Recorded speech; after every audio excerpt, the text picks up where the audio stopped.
Hey there, I'm Kayleen Holt with some inclusive LXD insights from Scissortail Creative Services. Today, I'm going to share 5 easy ways you can be more inclusive. Let's get to it.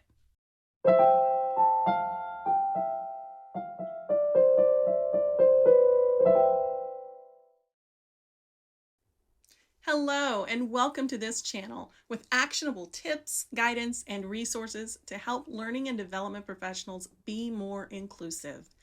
This channel is in support of the Inclusive Learning Pledge, which aims to make the world a more inclusive place, one learning experience at a time. Tip 1. Add captions and image descriptions to your online content. These are 2 of the most important things you can do to improve access to your content for the most people. Always offer captions for audiovisual content. Even if you don't think you have anyone in your organization or audience with hearing disabilities, and I bet you do, so many people benefit from captions. I use them all the time. If you use Zoom, you may need to go into your settings and enable auto captions, or ask your admin to do this if you don't have admin rights. Auto captions aren't perfect, but they're better than nothing, right? And you know what Meryl Evans always says, progress over perfection. If you're not already following Meryl on LinkedIn, she is the captions queen and she shares lots of useful content about accessibility and inclusion. If you post recordings of live events where you've used auto captions, be sure to go back and edit them. There's a reason Meryl calls them auto captions. They're not that accurate. As far as image descriptions, they come in 2 forms. The first is alternative text or alt text, which is a textual description for visual content. Most e-learning authoring tools and social media platforms allow you to add alt text, and it's embedded in the image itself. Alt text is generally pretty brief, and it's only visible to screen reader users unless the image doesn't load. But what about folks who don't use screen readers but still have trouble seeing the image? For example, those with color blindness or low vision, and those of us with aging eyes viewing content on our little phones. That's where the other kind of image description comes in.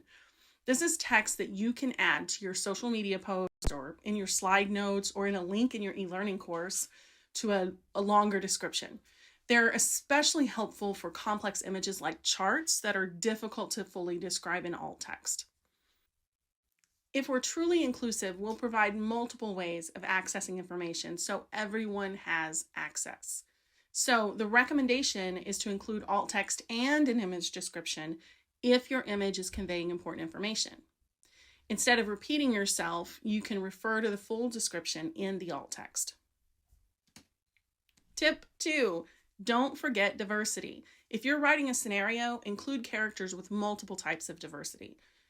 This means people with different ethnicities, different gender identities and expressions, sexual orientations, people with disabilities, not limited to just wheelchair users, people from different religious backgrounds with different neurotypes. You get it. And another thing, are all your characters named Bob, Sue, Bill, and Janet? If you're relying on an AI tool like ChatGPT to help you write scenarios, that might be what you get.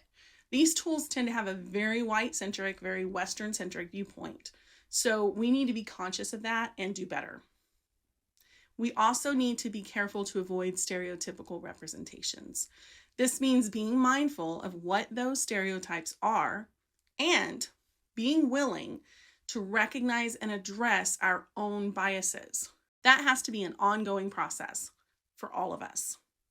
Tip 3, if you're developing e-learning for adults, unlock the navigation, please, for the love of Gagne. Remember, as adult learners, we are motivated to learn things that will help us complete a task or accomplish a goal. We want to jump right into the content that excites us the most. We want to be able to skip to the information we need when we need it. We also don't all learn at the same pace, so let us speed up that voiceover, please. I am begging you. If you're developing with Storyline 360, this is as simple as ticking a box in the player settings. Forcing learners to listen to a narrator can be really frustrating, especially for those of us who learn better from transcripts, who prefer transcripts. And y'all are including transcripts, right? Right. It can even be an accessibility problem. A lot of designers include audio because they think is the best solution for users with vision disabilities. And it can be a good solution, but locking it down creates another problem. Most narrators speak at around 150 words a minute, but screen reader users typically listen at much faster rates. I'm talking 450 words a minute or more. In one study I saw, blind students were able to understand 17 syllables per second. So imagine the frustration when they have to slow down to our typical speaking rate of about 4 to 8 syllables per second. Frustration is not a good way to learn. Now, the caveat to this tip is that sometimes our hands are tied, whether by legislators or accrediting bodies or company policy. Those folks making these decisions need to find better ways of measuring learning because seat time ain't it, y'all. Am I right? Moving on to tip 4, use inclusive language. Now, this goes for everyone, but I want to focus on my fam in the disabled community. People who would never ever use a racial slur will use ableist language without even thinking about it, mostly because they haven't thought about it. Ableism is discrimination against people with disabilities, and unfortunately, it's rampant in the US as well as a lot of countries. Ableist language is ingrained in our culture, so it can be challenging to unlearn. Do any of these phrases sound familiar? That's so lame. She's psycho. It's right there. Are you blind? You're so OCD. When we use disabilities as an insult or use diagnoses in a way that they're not intended, that is ableism, and we need to do better. We also need to stop speaking in euphemisms and treating disability like it's a bad word. I am not differently abled. I don't have special needs. I have disabilities. I am disabled. Now, different people have different preferences for the words they use for their own identities, and that's okay. So when in doubt about how to refer to someone's identity, whether it's a person with disabilities or a person from some other systemically excluded community, ask them. It really is as simple as that. While I'm on that subject, use people's pronouns, the ones that they tell you to use. It really isn't hard. Now, speaking as the mom of a trans son, I can tell you when you've known someone for a long time and then you're with them when in their transition time, it can be an adjustment, really for everyone, to get used to those new pronouns and maybe a new name. But as long as you're trying, that's really all they're asking you to do.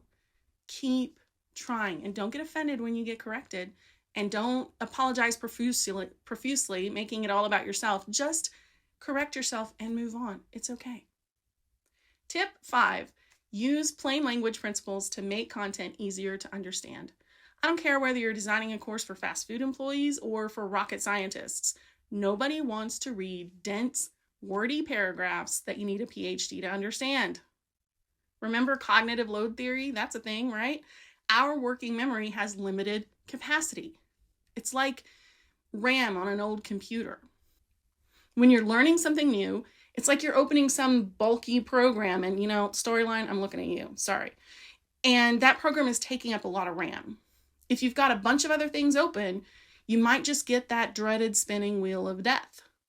In a sense, that's what happens in our brains when we're trying to learn something new, but there's extraneous cognitive load like long, wordy sentences clogging up our working memory. Our brain gets that spinning wheel of death. We shut down, we can't learn. Tools like Grammarly's Writing Assistant or the Hemingway app can help you create content that's easier to understand. I've also written some blog posts about using plain language to improve learning outcomes. You can find those in the links below. But what if you want even more help? What if you want feedback on your writing and you need some coaching to improve it? Well, you're in luck. I'm putting together a program to help learning and development professionals like you improve your writing through the triple lens of instructional design, inclusion, and accessibility. Be sure and let me know in the comments if that sounds like something you'd be interested in.